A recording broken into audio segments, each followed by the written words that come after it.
Is anybody inside?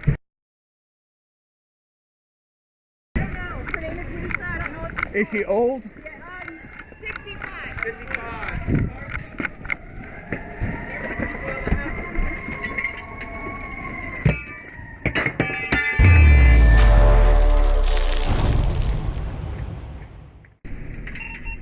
55. Welcome back to the Black Fireman. Today, we're going to break down a real situation. A crew dispatched to a working fire with reports of an elderly man trapped inside. Now, if you know anything about the fire service, you know this.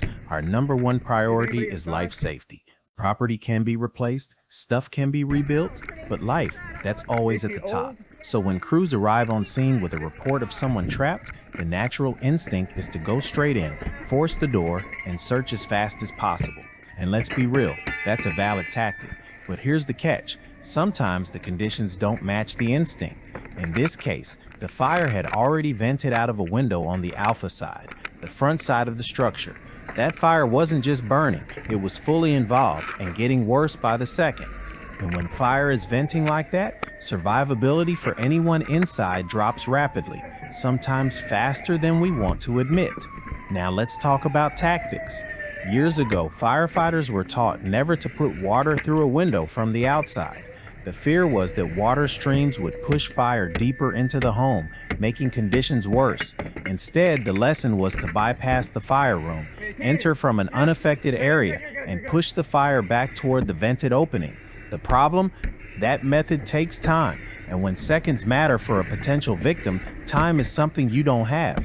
Here's what should have happened. The driver of the first engine, using the water in the onboard tank, should have made a quick defensive attack through that window, not to extinguish the whole fire from outside, but to reset the fire, knock down the heat, slow down the growth, buy the entry crew a few precious moments to force the door and make their way inside with a hand line.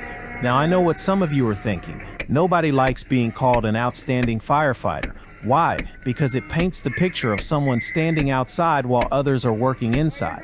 But here's the truth. In this situation, that outside attack would have been the right move. It would have increased survivability for anyone trapped, made conditions safer for the crew inside, and set the stage for a successful primary search. From there, the process is clear. Conduct a fast primary search looking for that elderly victim. Continue extinguishment inside, finishing off the hidden fire that couldn't be reached from the outside. Follow with a secondary search, a more detailed sweep once conditions improve. And let me be clear, I'm not saying this crew failed. They made a decision based on their training and instinct. But what I am saying is this: we have to evaluate our tactics after every incident. Could we have been more efficient, more effective?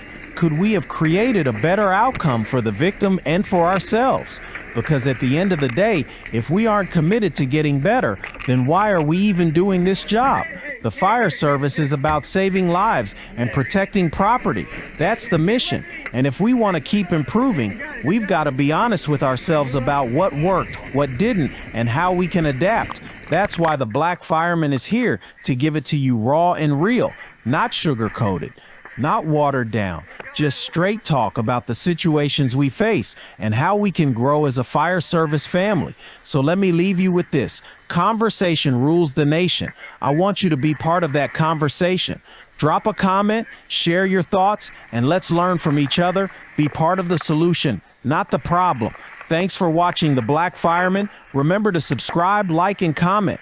Until next time, stay safe, stay sharp, and let's keep getting better together.